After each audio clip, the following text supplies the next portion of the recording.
ব্যবসায়িক ক্ষেত্রের অন্যতম গুরুত্বপূর্ণ একটি হিসাব হলো আমাদের ক্রয়ের হিসাব। অর্থাৎ আমরা যে প্রোডাক্টগুলো কিনে আনছি, কোন সাপ্লায়ার থেকে আনছি, কত টাকা দিয়ে প্রোডাক্টগুলো কিনছি, এবং আমরা প্রোডাক্টটা বাকিতে কিনছি নাকি নগদে কিনছি, নাকি বাকিতে কেনার পরে কবে সেটা পরিশোধ করতে হবে বা পরিশোধ করেছি কি করি নাই, এই বিষয়গুলো কিন্তু রেকর্ড রাখা অত্যন্ত গুরুত্বপূর্ণ। আমাদের প্রোডাক্ট ক্রয়ের হিসাব যদি সঠিকভাবে না হয়, সেক্ষেত্রে আমাদের মূল বিজনেসের যে হিসাব অর্থাৎ লাভ ক্ষতির হিসাবে অনেক ইফেক্ট পড়ে। আর একটা ব্যবসা করে সেটাতে আমি লাভ করছি না লস করছি এটা যদি প্রপারলি আইডেন্টিফাই না করতে পারি, তাহলে কিন্তু ব্যবসা করার কোনো মানে থাকে না।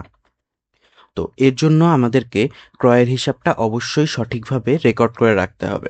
তো আজকে আমরা দেখব কিভাবে সঞ্চয় অ্যাপের মাধ্যমে আমাদের ক্রয়ের সকল তথ্য এবং বাকিতে ক্রয় করার পরে সেই টাকা কিভাবে পরিশোধ করছে সেটা কিভাবে রেকর্ড করব। ক্রয়ের তথ্য রাখার জন্য আপনাকে প্রথমেই যেতে হবে সঞ্চয় অ্যাপের মেনু বার থেকে ক্রয় অপশনে। এখানে আপনি দেখতে পাবেন যে আজকের দিন কোন কোন পণ্য আপনি ক্রয় করেছেন। যদি আপনি চান প্রিভিয়াস ডেটের সবকিছু দেখতে, তাহলে এখানে ক্যালেন্ডার অপশনে ক্লিক করলেই আপনি এখানে সকল তথ্য দেখতে পাবেন। আপনি এখান থেকে নির্দিষ্ট কাস্টম রেঞ্জ করে নিয়ে আপনি সেই ডেট রেঞ্জার দেখতে পাবেন, অথবা কিছু শর্টকাট দেওয়া আছে, এখান থেকে সেই ডাটাগুলো দেখতে পাবেন। যেমন আমি দেখুন, আমি এই মাস সিলেক্ট করেছি, এই মাসে আমি কোন কোন প্রোডাক্ট ক্রয় করেছি সেই সকল তথ্য কিন্তু আমার এখানে দেওয়া আছে। মনে করি আমি এখন একটি নতুন প্রোডাক্ট ক্রয় করছি, সেই ডাটা আমার তুলে রাখতে হবে। তার জন্য আমি নতুন ক্রয় অপশনে ক্লিক করব। ক্লিক করার পরে আমার এখানে সাপ্লায়ার নাম অ্যাডের অপশন আছে, ইনভয়েস অটোমেটিক জেনারেটেড একটা আছে। আমি যদি ম্যানুয়ালি ক্লিক করি তাহলে ইনভয়েস নাম্বার আমি নিজে দিতে পারবো। আমি যদি চাই যে আমি যার কাছ থেকে ক্রয় করছি বা আমার সাপ্লায়ার ক্রয় করছি, সাপ্লায়ার তার একটা ইনভয়েস নাম্বার দিয়েছে, সেই ইনভয়েস নাম্বারটা আমি এখানে রেকর্ড করে রাখতে পারবো। অথবা আমি যদি চাই যে না, আমার সম্পূর্ণ আলাদা অটোমেটেড একটা ইনভয়েস থাকবে, আমি সেটাও রাখতে পারি, যেটা ম্যানুয়াল অফ করে। এরপরে আছে তারিখ। আমি কিন্তু চাইলে যে পূর্বের ডেটে ক্রয় করেছি, হয়তোবা আমি তথ্য তুলতে ভুলে গেছি, সেটাও এখানে করতে পারবো। এখানে ক্যালেন্ডার অপশনে ক্লিক করলে এখানে আমি ডেট সিলেক্ট করে সেই ডেটে ক্রয় দেখাতে পারবো। তো প্রথমে আমাকে সাপ্লায়ার সিলেক্ট করতে হবে। আমি আমার একটা সাপ্লায়ার সিলেক্ট করে নিলাম। এরপরে আমি কি আইটেম ক্রয় করছি সেগুলো সিলেক্ট করতে হবে। আমি সাপোজ এই প্রোডাক্টগুলো ক্রয় করছি, নতুন আরেকটা আইটেম অ্যাড করি। আমি একটা প্রোডাক্ট কিনবো না, আমি অনেকগুলো প্রোডাক্ট কিনবো। আমি বেশ কিছু প্রোডাক্ট সিলেক্ট করলাম। সিলেক্ট করে এগুলো কত টাকা করে কিনছি সবগুলোই আপনি চাইলে ম্যানুয়ালি ইনপুট করতে পারবেন। যদি কোনো ডিসকাউন্ট পেয়ে থাকেন, পার্সেন্টেজ ডিসকাউন্ট ইন্ডিভিজুয়াল প্রোডাক্টের উপরে, আপনি সেটা এখানে দিয়ে দিতে পারবেন। দেখা যাচ্ছে শুধুমাত্র প্রাণ চানাচুরের উপরে আপনার 5% ডিসকাউন্ট আছে, আপনি এখানে 5 দিয়ে দিলেই ডিসকাউন্ট কিন্তু অ্যাপ্লাইড হয়ে যাবে। আর আপনি যদি চান যে হচ্ছে আমি হচ্ছে পার্সেন্টেজে না, আমি এখানে দেখা যাচ্ছে 10 টাকার ডিসকাউন্ট পাচ্ছি, আপনি এখানে টাকার অ্যামাউন্টে দিতে পারবেন। এই পাশে যে ডিসকাউন্টের অপশন আছে, এটা হচ্ছে পণ্য ভিত্তিক, অর্থাৎ নির্দিষ্ট কোনো পণ্যের উপরে আপনি যদি ডিসকাউন্ট পান তাহলে সেটা এখানে ইনপুট করতে পারবেন। অথবা আপনাকে যদি টোটাল প্রোডাক্টের উপরে অর্থাৎ টোটাল কেনার উপরে একটা ডিসকাউন্ট দেয়, তার জন্য নিচে একটা ডিসকাউন্ট অপশন আছে, এখানে আপনি কত টাকা ডিসকাউন্ট পেয়েছেন সেটা লিখে দিলে কিন্তু রেকর্ড হয়ে যাবে। আপনাকে পণ্যের পরিমাণ সিলেক্ট করতে হবে, আপনি কত কোয়ান্টিটি কিনছেন। আমি মনে করি সবগুলোই আমি 100 কোয়ান্টিটি করে কিনছি। অন্যান্য চার্জের মধ্যে আছে ডেলিভারি চার্জ। যে ভ্যানে করে দিয়ে গেছে সেই ভ্যানে ডেলিভারি চার্জ অ্যাড হয়েছে 250 টাকা।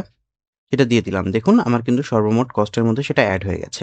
এখন আমি এই টাকাটা কিসে পেমেন্ট করছি সেই পেমেন্ট মেথডটা সিলেক্ট করতে হবে। এখানে আপনার ব্যাংক অ্যাকাউন্ট থাকতে পারে। এখানে অ্যাকচুয়ালি নগদটা ডিফল্ট হিসেবে থাকে। নগদ বলতে আপনার ক্যাশ বক্স, যেটা ক্যাশের মাধ্যমে, যদি ক্যাশের মাধ্যমে দেন তাহলে সেটা নগদ আকারে থাকবে। আর যদি আপনি অন্য কোনো ব্যাংকের মাধ্যমে করেন, অন্য কোনো ব্যাংক অ্যাড করেন, তাহলে সেই ব্যাংকের মাধ্যমে কিন্তু পেমেন্ট করতে পারবেন। তাহলে আপনার কোন অ্যাকাউন্টের কোন টাকা ব্যবসার কোথায় গেছে সেটার পূর্ণ রেকর্ডটা থাকবে। তো আমি মনে করি যে আপাতত 10,250-এর মধ্যে আমি 5,250 টাকা পরিশোধ করব। বাকি 5,000 টাকা আমি রেখে দিব। আমার সবকিছু সেট করা হয়ে গেছে। এবার আমি চাইলে সেভ করুন ক্লিক করে আমি যদি তাকে একটা প্রিন্ট আউট দিতে চাই, তাহলে আমি কিন্তু প্রিন্টও দিয়ে দিতে পারবো। এরপর আপনি যদি চান যে প্রিন্ট করবেন, তাহলে আপনি প্রিন্ট দেখুনে ক্লিক করবেন। প্রিন্ট দেখুনে ক্লিক করার পর দেখবেন যেখানে পিডিএফ ডাউনলোড, ছবি ডাউনলোড আর প্রিন্ট অপশন আছে।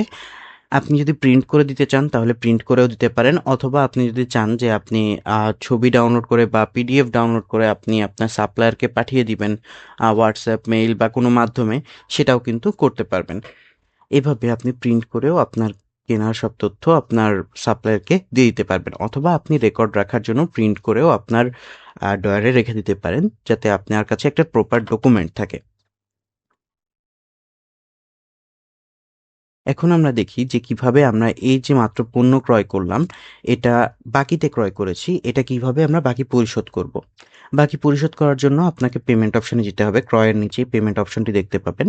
এখানে দেখবেন যে আজকে আমার কোনো পেমেন্টের ডিটেলস নাই। যেহেতু আমার বাকি আছে, আমি মনে করি যে আমি আজকে তার বাকির টাকা দেখা যাচ্ছে আমি ঘন্টাখানিক পরে বা কিছুক্ষণ পরে যে আমি বাকির টাকাটা পরিশোধ করছি। তখন আপনি পেমেন্ট অপশনে যাবেন। পেমেন্ট অপশনে যে পেমেন্ট যোগ করুন ক্লিক করবেন।